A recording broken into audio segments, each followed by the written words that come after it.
Selamat datang di Zona Official. Saya ingin membagikan alur cerita film gangster yang ingin balas dendam.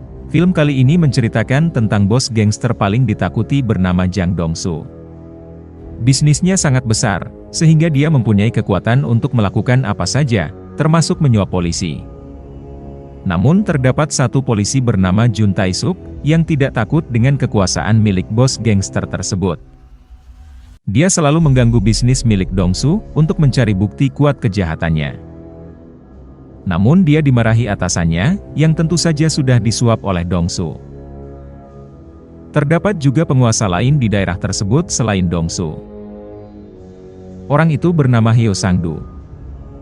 Dia selalu mengganggu, dan ingin merampas bisnis milik Dong-soo. Namun Dong-soo masih bersikap tenang, dan menunggu waktu yang tepat untuk membuat perhitungan dengannya. Di suatu malam yang sepi, sebuah mobil ditabrak dari belakang dan berhenti. Ketika pengemudi tersebut keluar, tiba-tiba dia ditikam oleh si penabrak tersebut, sampai mati. Esok harinya, banyak polisi termasuk Jun, langsung melakukan olah TKP. Dia menemukan bekas tabrakan dari belakang pada mobil tersebut. 설마 이것 때문에 죽인 건 아니겠지? Malam harinya, polisi sedang membahas mengenai kejadian pembunuhan barusan, dan juga beberapa hari sebelumnya. 살인입니다, 이거. Berdasarkan bukti dan analisisnya, Jun menyimpulkan bahwa ini adalah kasus pembunuhan berantai. Namun polisi yang lain tidak percaya dengannya.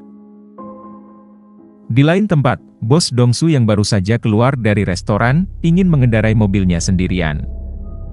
Tiba-tiba, bagian belakang mobilnya ditabrak oleh seseorang. Dong-soo kemudian memeriksanya. Namun karena kerusakannya tidak begitu parah, dia menyuruh orang itu pergi. Bukannya pergi, orang itu malah menusuk Dong-soo dari belakang. Tidak tinggal diam, Dong-soo melakukan perlawanan. Karena panik, orang itu pergi melarikan diri. Dong-soo yang pingsan, sempat dibawa ke rumah sakit. Anak buahnya mengira, yang menyerang bosnya adalah pihak Sang-do. Kemudian dia datang dan membalasnya. 상도 아니야. Setelah sadar, dia mengatakan bahwa penusuknya bukanlah geng dari Sang-do, melainkan orang lain yang tidak dia kenal. Dia pun memberikan kompensasi kepada anak buah Sang-do, yang sudah terlanjur dihajar. Polisi Jun yang mengetahui kabar tersebut, meminta keterangan kejadian dari Sang-do. Selain itu, dia memeriksa mobilnya. 맞잖아, 똥수야. Dan ternyata, dia menemukan kesamaan kejadian dengan pembunuhan sebelumnya. Kemudian, dia melaporkan semua ini kepada atasannya. Semakin kuat dugaannya, bahwa semua kejadian pembunuhan ini memang berhubungan. Dan korban terakhir yaitu Dong-soo, berhasil selamat dan sudah melihat wajah si pelaku.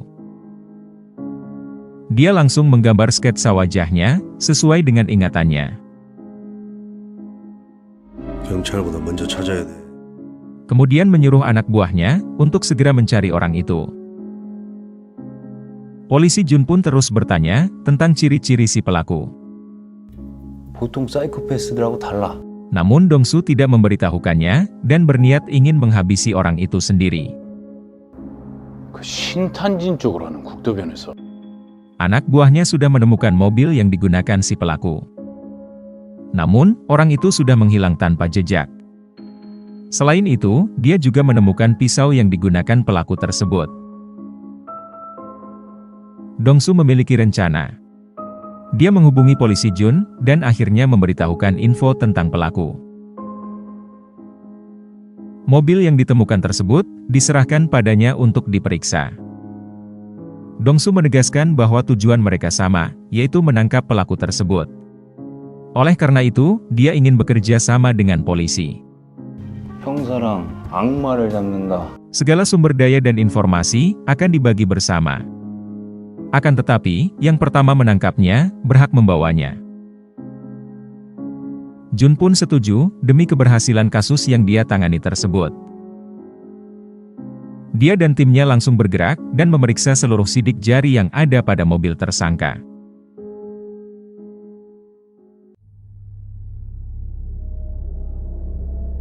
Disinilah taktik licik bos Dongsu berjalan.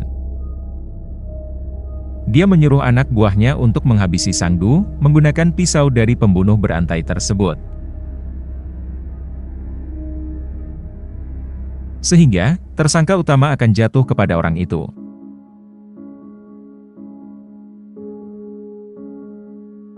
Jun yang mengetahui kejadian sebenarnya, merasa dibodohi oleh Dongsu. Niatnya ingin membuat perhitungan, namun akhirnya dia dihajar habis-habisan olehnya. Bagi seorang bos gangster paling ditakuti, hal seperti ini sangatlah mudah. Namun berkat kerja sama mereka berdua, seluruh sidik jari korban pembunuhan tersebut dapat diidentifikasi. 연쇄살인 사건으로 공식 전환될 거야. Sehingga dengan bukti ini, polisi bisa mengumumkan ke publik bahwa kejadian pembunuhan selama ini dikategorikan dalam kasus pembunuhan berantai. Semua orang melihatnya, termasuk si pembunuh tersebut. Selain itu, kepolisian pusat juga menerjunkan divisi bantuan khusus penyelidikan pembunuhan berantai. Di lain tempat, bos Dongsu ikut menghadiri acara pemakaman Sang-du. Di sana, pembunuh tersebut ikut datang dan berbaur. Dia menyampaikan pesan kepada anak buah dari Sang-du bahwa Dongsu menggunakan pisau miliknya untuk membunuh bosnya. Seperti tidak ada rasa bersalah, pembunuh tersebut masih saja mencari korban berikutnya.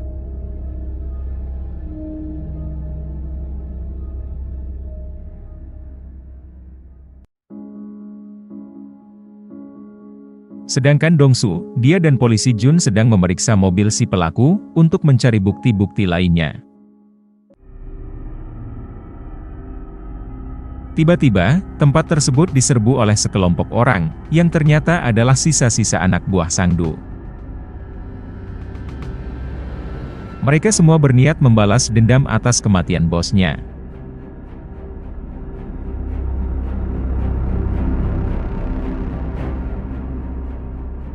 Perlawanan yang sungguh sengit. Hanya 2 orang, namun melawan puluhan orang.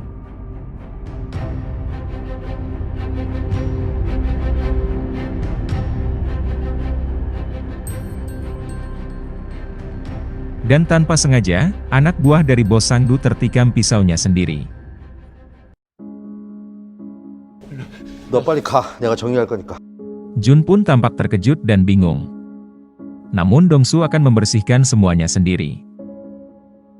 Beberapa hari kemudian, polisi Jun ditugaskan kasus lain. Seorang istri melaporkan bahwa suaminya diculik. Dan penculik tersebut meminta uang tebusan.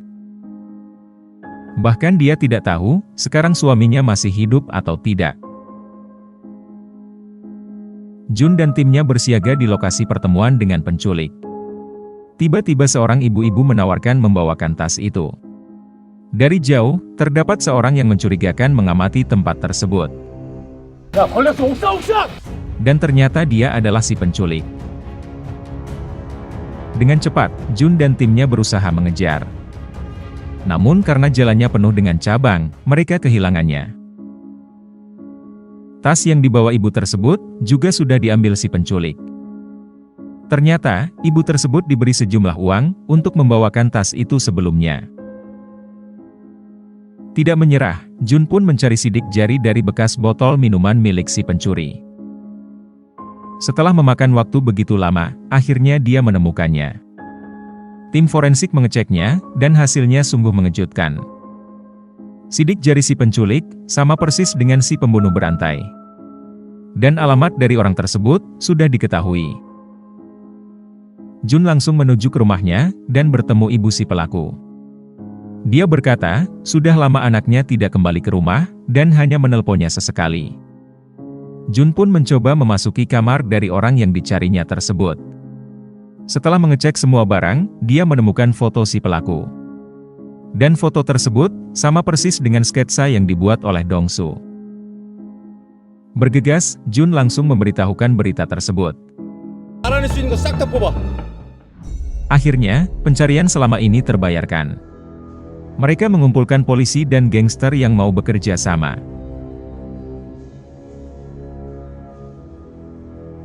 이 새끼를 무조건 잡는다. Foto sudah disebarkan. Dan sekarang waktunya mereka mendatangi semua tempat untuk memburunya.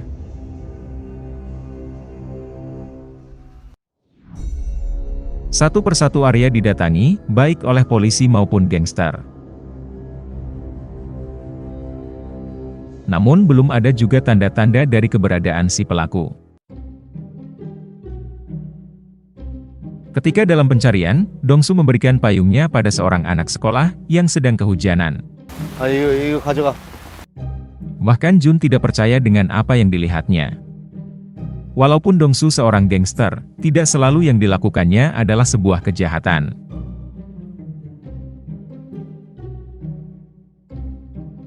Bahkan ketika gangster dan polisi sedang berkumpul untuk berbagi informasi, mereka mengobrol layaknya teman biasa. Tujuan yang sama akan menyatukan dua kubu yang berbeda. Dan hal ini terasa menyenangkan bagi mereka.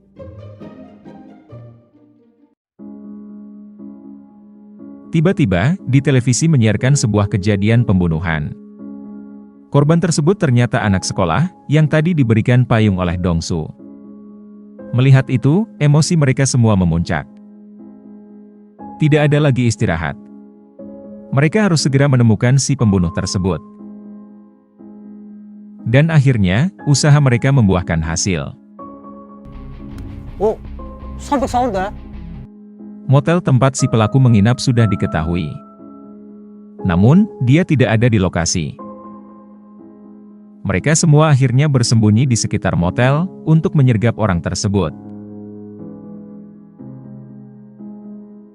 Dan akhirnya, sebuah mobil dengan pelan mendekat.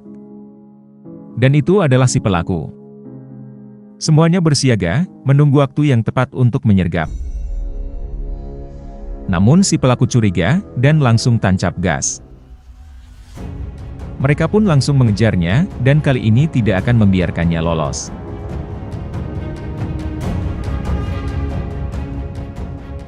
Dongsu dan Jun saling berebut, siapa yang akan menangkapnya duluan. Bahkan di jalan sempit, mereka melaju dengan kencang.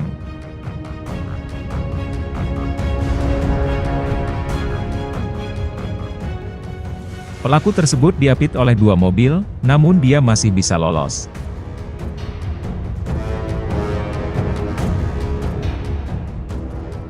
Tidak mau kalah, Dongsu menabrakkan mobilnya. Pelaku tersebut berlari menghindar. Dan mereka pun mengejarnya sampai ke gang sempit.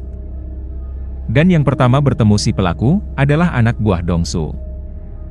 Dia sempat memberikan perlawanan, namun akhirnya dia ditikam. Mendengar suara jeritan, Dongsu bergegas mendatanginya. Dia melihat anak buahnya sudah terkapar, dan langsung mengejar si pelaku.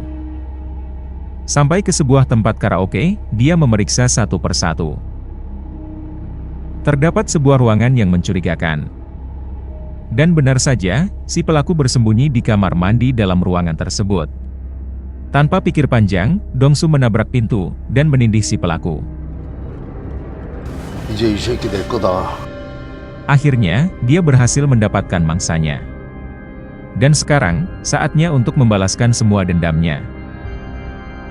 Dia tidak akan memberikan kematian yang mudah untuk orang itu.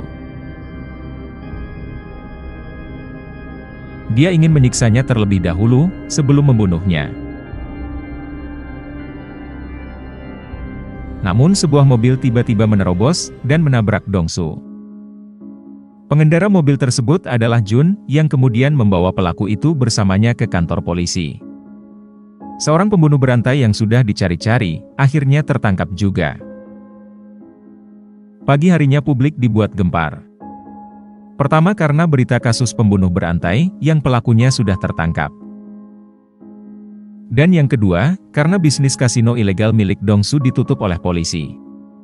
Dan dirinya, sekarang adalah buronan. Jun mengira semuanya sudah selesai. Dia tidak menyangka bahwa pelaku pembunuhan tersebut sangat pintar. 순서가 좀 잘못된 것 같아서. Dengan bukti yang ada, dia belum bisa dijatuhkan hukuman mati. Tapi, ini adalah sistem peradilan yang disepakati negara. Bahwa semua orang termasuk penjahat, memiliki hak di mata hukum. Sudah tidak ada jalan lain, Jun meminta bantuan pada Dong-su. Karena dialah saksi hidup dari kasus pembunuhan berantai tersebut. Namun untuk berbicara di pengadilan, dia harus menyerahkan diri.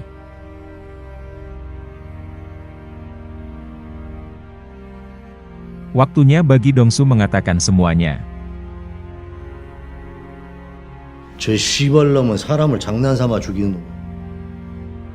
Setiap kejadian, dari luka tusuk pada dirinya, dan juga pada si pelaku.